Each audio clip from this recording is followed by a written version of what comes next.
Hey guys, it's Richie from Afro Acid Studios, and this week we're going to take a look at using the System-1 and creating a deep house, kind of deep techno, progressive vibe pad sound that you can evolve throughout your track and change the sound of it and perform with it. So we're going to take a look at it right now.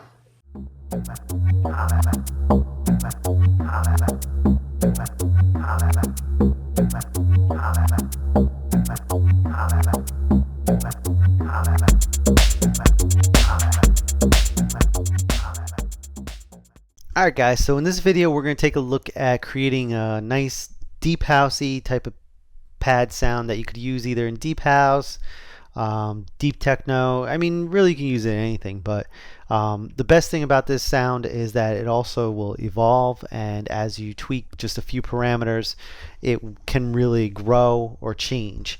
So I'm going to play you this track, and this is something I've been working on, but you're going to hear that sound and I'm going to show you how we create it.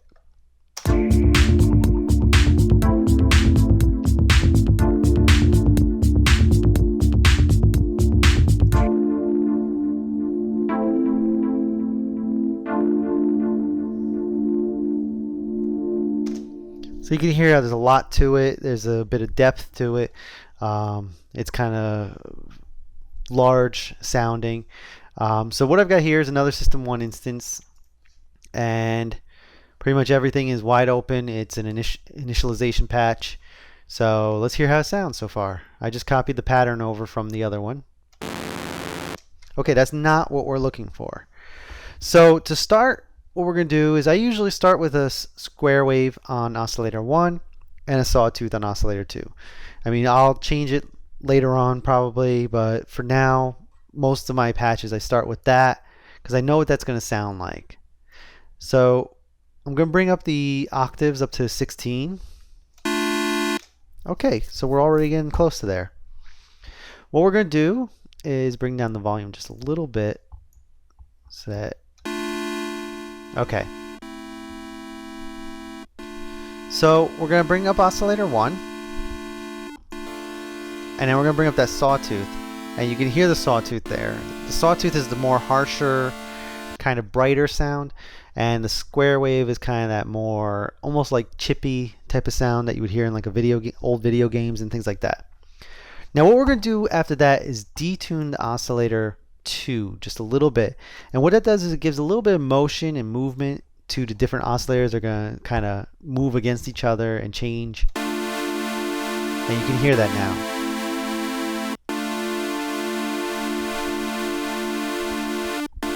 And then we're going to bring up the stub oscillator, and I actually am going to set this 2 octaves below it. And then we'll bring up the high pass cutoff just to keep it from getting muddy, because when you have your bass line and things like that, you don't want to make it too muddy. Now what we're going to do is bring the cutoff down. Alright, and I'm going to use a 24 dB filter, which is a little cleaner sounding. You can hear that it's not as harsh. It sounds really good.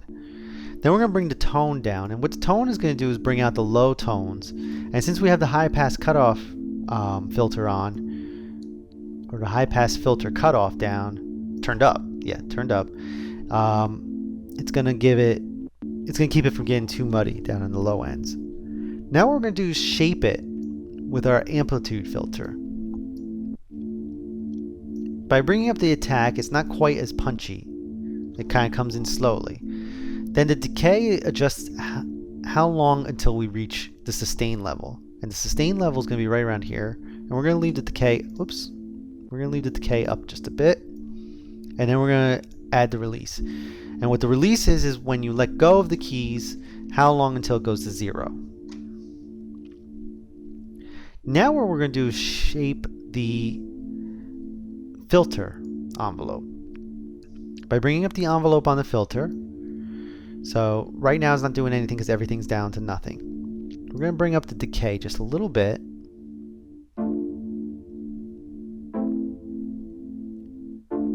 And this is where I was getting at before when I was saying that, you know, by adjusting just a few things, this sound could change over time or in a performance. We're going to just loop this real quick. Okay.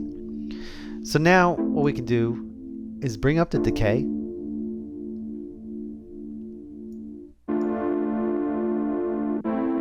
And the sustain. And then bring it back down.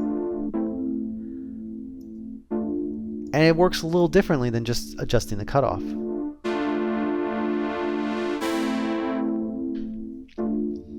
Okay, so now we're going to add a little bit of reverb to it. You can hear that it widens it a bit, brings out some, makes it more, gives it a little bit more depth.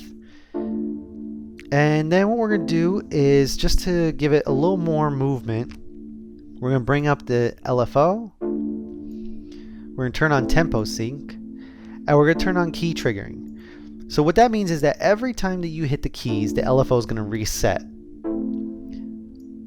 And then we're going to add some filter, or modulate the filter with the LFO. And what the LFO is, just for you, those who don't know, it's a low frequency oscillator. So it's like an oscillator where you have your waveforms, and the LFO has its own waveforms, but it moves much slower than a noise generating oscillator. So that's what our rate is. We're adjusting the rate, and that changes how the LFO reacts or behaves, how fast the waveform goes by. So right now we've got it at 1/2, so it's going to cycle every half bar. Okay, so now what I'm going to do is just tweak the LFO waveform. So we've got a triangle wave, so it's going to go up and then come right back down, whereas a sine wave, it kind of goes as a more gradual way. Then we're just going to add a little bit of delay, and because we've got tempo sync on, it's going to be time synced.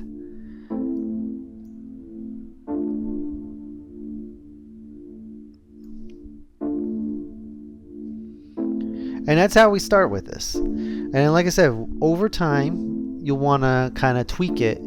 So you could tweak it with the cutoff.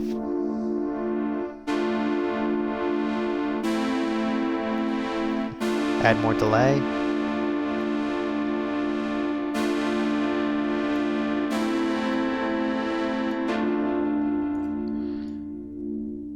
Tweak the release.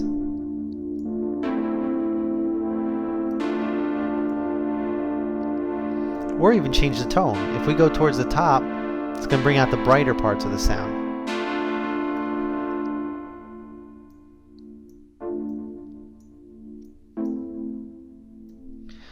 So again, this is how you get started. It creates a very interesting sound. It's got some depth. And then I like to add some other things from Ableton, like a ping pong delay. And that's just because I like the sound of the ping pong delay, and the fact that you could add a filter to it if you want.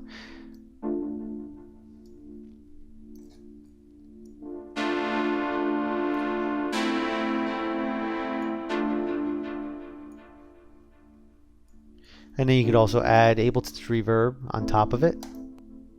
I've got a reverb channel down here, return.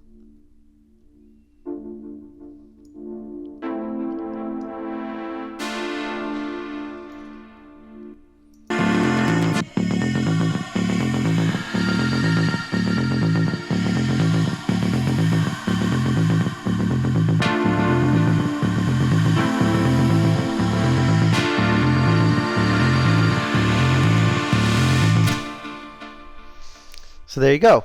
Like I said, this is great for performing with, great for using in your live sets, but also it's great for using in your tracks.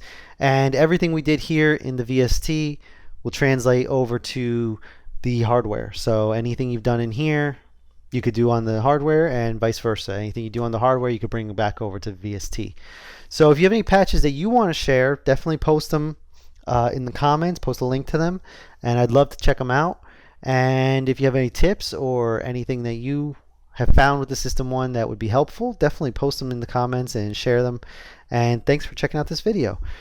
For more videos, definitely check out the other videos on the Afro Acid channel, and also check out my own channel, youtube.com/dflash, And for my music, go over to www.reichemusic, R-E-I-C-H-E, music.com. Thanks for checking out the video. Make sure you subscribe, and we'll got more videos coming up for you very soon. Thanks. Bye.